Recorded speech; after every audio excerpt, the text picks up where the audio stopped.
everybody, welcome back into the new episode of the Joshy Talk Show. Woo!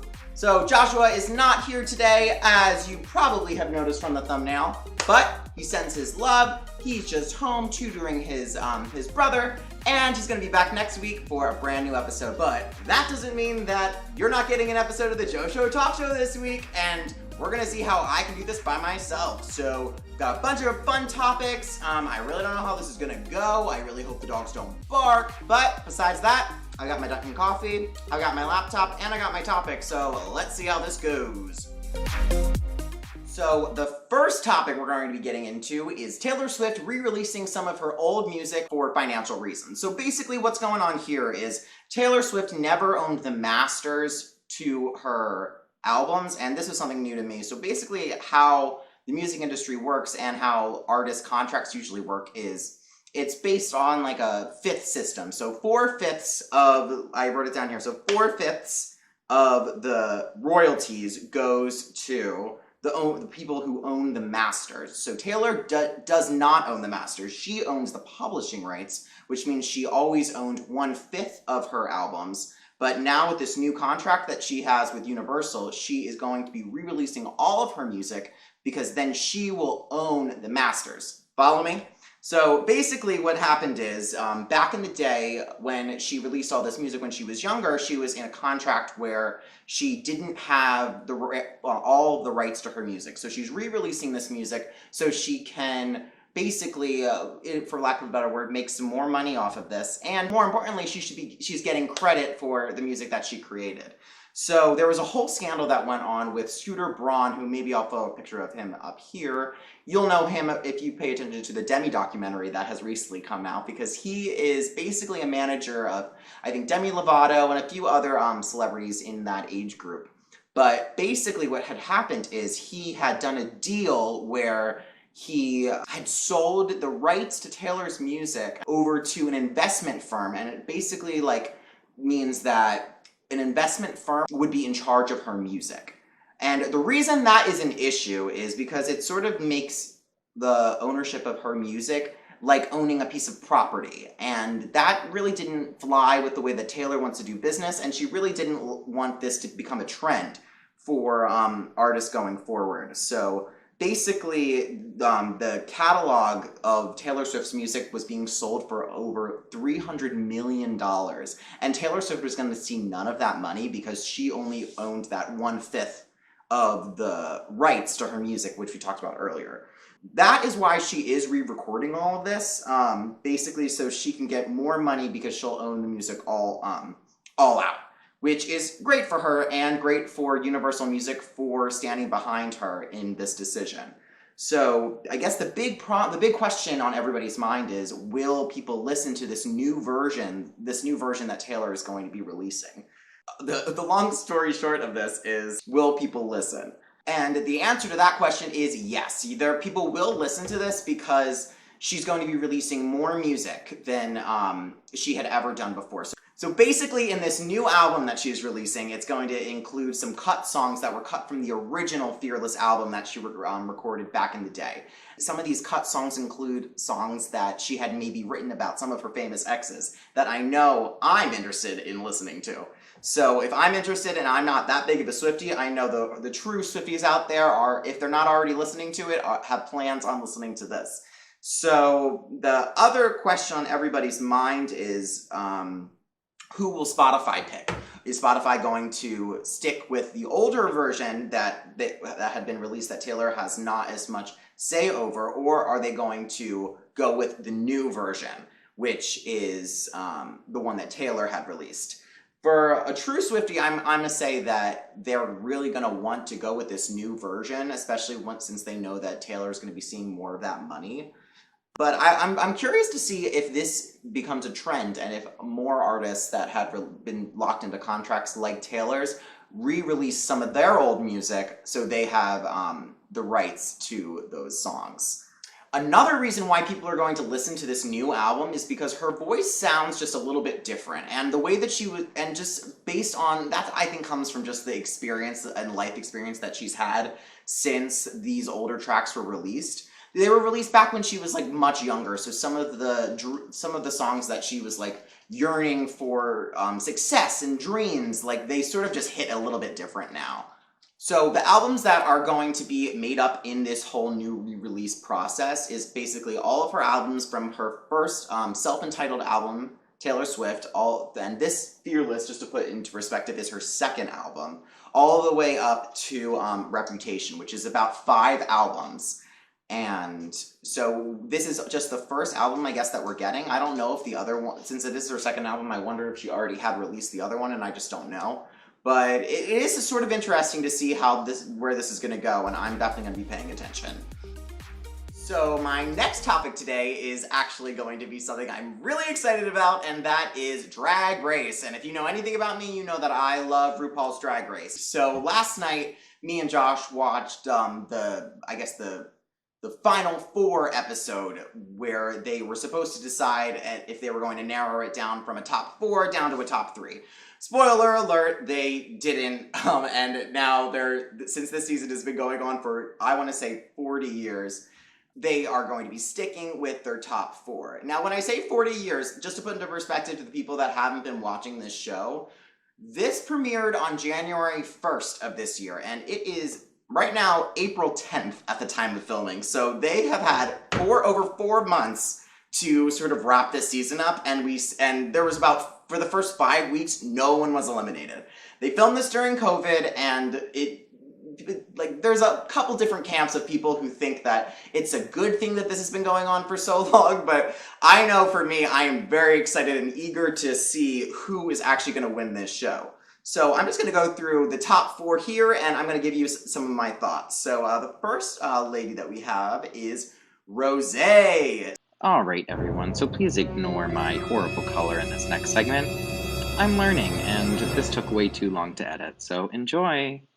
So Rosé has had a real whirlwind of a season, I will say. So she started off she was actually, the way that they started off this season is they had like 2 premiere episodes, because there are so many episodes of this season, and they split up the girls for the first couple weeks into the tops and the bottoms. And Rosé actually is the only one of the remaining contestants that was part of that first bottom group. So she has really done well in this competition, because she has not even been in the bottom 2 once, which is really a real true feat if you think about how many episodes there's been. So she is definitely a front runner. She, just so everybody knows, she's from New York City. She's a musical theater actress. She is part of the girl group Stephanie's Child, which had fan favorite of last season, Jan Sport, in.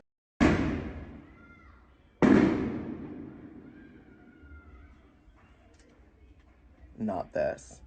And I have really been excited to have Rosé on this season, and I'm glad that she has done so well. She's actually one of my front runners for this season. I don't know what's going to happen, of course, at the end of next week. Well, of course, it's not going to be next week. Next week will be the reunion, and the following week will be the finale. But I think Rosé has a really good chance of taking the crown. Our next lady that we have coming up here is Candy Muse. And now my color gets way better, so I'm no longer a Rosé fan. Sorry, girl. So Candy Muse has not done as stellar in this competition as Rosé has.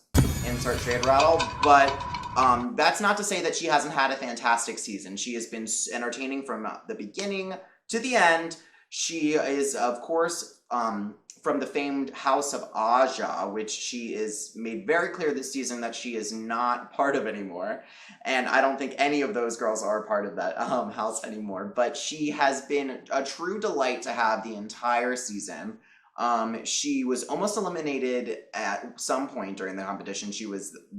They did the classic double save, RuPaul, and RuPaul chose to save her. Now, sashay away.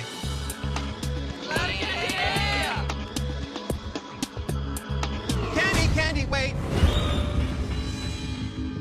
Stop. I'm not ready for you to go. Not yet. You are safe to slay another day. And speaking of her relationship with RuPaul, RuPaul finds Candy to be the funniest of all drag queens. And that, I think, is definitely a reason why she stuck around so long, and I think that might even be the reason why she might even take the whole thing.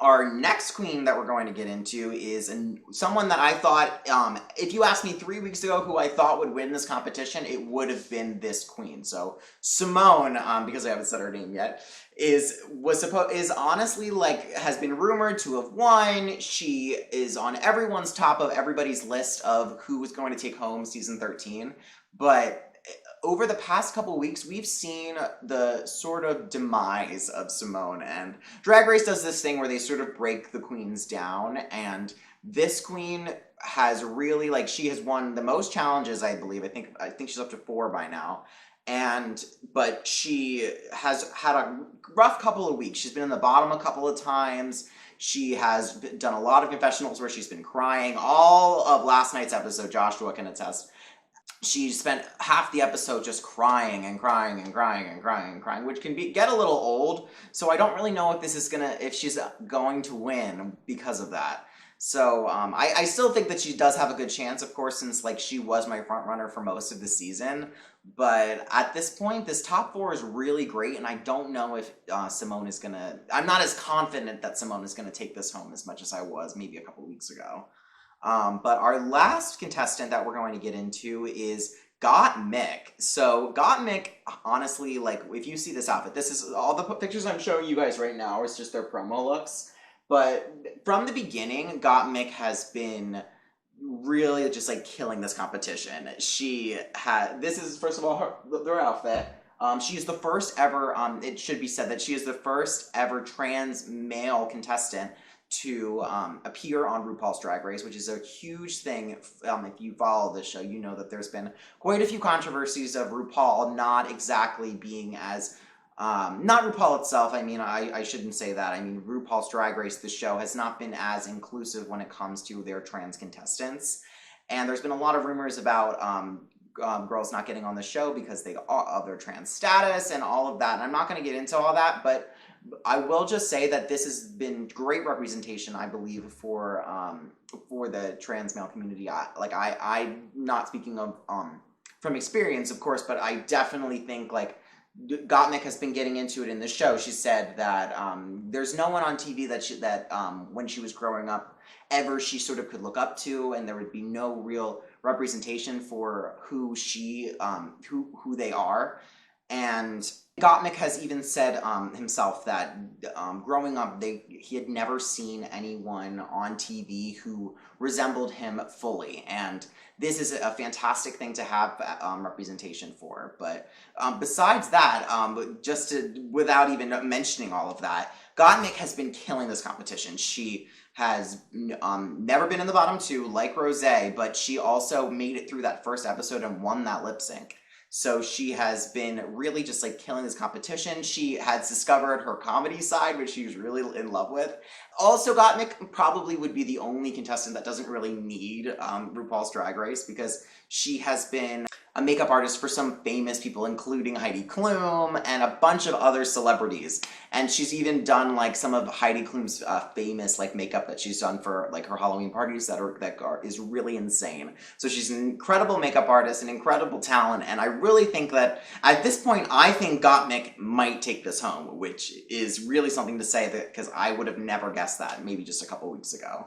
So this would have been the time where I would ask Joshua what he thinks, but I really don't know. So anyway, catch RuPaul's Drag Race, of course, Fridays on VH1 at 8 o'clock. So what is coming up next? Oh, of course. All right, so my next topic is something I'm really excited about, is this new show that me and Josh have been watching. It's called Overserved with Lisa Vanderpump, which is literally so fascinating to me. So basically, we go over to Lisa Vanderpump's house, who, if you don't know, was on The Real Housewives of Beverly Hills, and she is quite a character in reality television. If you haven't heard of her, which I highly doubt you have not if you're not watching my videos. But it's a reality show which centers around her hosting two like famous people at like a dinner party at her fabulous estate, and she just like asks them about their lives. And it's really like, you have to watch it, but it is just like the best show on television right now. And she's had some great celebrities on there. Let me just read off a couple. So on the first episode, she's got Lance Bass and Vivica A. Fox, which is a great episode. I really enjoyed it. Then the second episode, she's got Joel McHale and Cheryl Hines. The best episode, in my opinion, is the Trixie Mattel and Iggy Azalea episode. Don't paint me like a bitch. I already did. I like Okay, that. or, how do I sleep at night? Ask your husband. 'Cause slutty. But they're also, last week they had Tori Spelling and Jeff Lewis on. And if you haven't taken the time to watch this, please go watch this. It's on E! Check your local listings. And our final topic of the day is something that I'm really excited to talk about because I can't stop talking about these two, and that is Meghan McCain versus Whoopi on The View. So this is just the latest in the saga, but there's two pretty funny events that happened this week. The first one that I'm showing you like a little clip of here is, well, let me just show you. And Democrats They do have to know learn to that- live with each other. I'm sorry. Legs. Yes, they do. I'm sorry? They do. That's all right. Yeah, go ahead. I'm sorry. Are What? you done? Yeah. Yes, sorry. Okay, right. Okay. I just want. What I really like about that clip is you can sort of tell that Whoopi like wants to say a bunch of other really like bad and like not like expletives that you know that she's not going to get away with on ABC, but she's resorted to literally saying frog legs. And Meghan, I don't know what is going on with her, but she is just really, and I don't know what's going on. But she seems to like be really stressed out. Her glam is not as fabulous as it has been. So I don't know if she's kicked out all the gays, and if maybe they found out that they have been styling her in a comedic way, and that she was finally just like, get out. But Meghan McCain, I think, is really losing her mind. She she only wants to talk about what she wants to talk about, and she doesn't really get the fact of that this show is not just all about politics. And it sort of becomes more apparent and when you think about what she does next in the next episode. So, Meghan, you have any thoughts about this? Yeah, my thoughts about this are that Alexei Navalny is being held in a gulag in Russia right now, and he is slowly being killed, and the United States is doing nothing to sanction him, and we need to help Putin accountable, and he's going to die on our watch, and it is going to be cataclysmic for international relations, and any Democrat who cared about Russia needs to care about it now. Save Alexei Navalny. That's how I feel about dating your ex. We'll be right back. Will we? I hope so. Yeah, we'll be right back. But basically, that is just another example of Meghan not wanting to talk about what the ladies want to talk about. I'm all fine and good about her having opinions and wanting to change the world and do all of this stuff, but she's really like getting under everybody's skin, and you can tell from that clip, Whoopi is not having any of her anymore. She's throwing to break, she's doing like all this stuff. She doesn't want to talk, like it must be a hostile working environment, and I don't really understand why she, like, there's so many days also where Meghan doesn't even like, she won't even be on the show with like no explanation, and I don't know if she's getting yelled at behind the scenes, which I'm assuming, or she's just like is taking the days off and she has all of these days off, which I don't really understand. And I would think that she would want to be on television as much as she can, since she seems to really like being on television. But at least she likes the attention. But I don't know. This show is must-watch television. Josh doesn't like this show as much. That's why I'm talking about it when he's not here. But Meghan McCain keeps people interested, and they can't get rid of her at this point. So they're going to need to figure out what to do, because Whoopi is not having it. And I don't know how much longer this is going to go on for. Right, and that's our show, everybody, this week. Thank you guys so much for taking the time to watch it, and if you haven't taken the opportunity already, please be sure to like, comment, and subscribe down in the box there, and we're going to be back with you next week, hopefully with Joshua. Absolutely, he will be back here, so thanks so much for watching. Bye!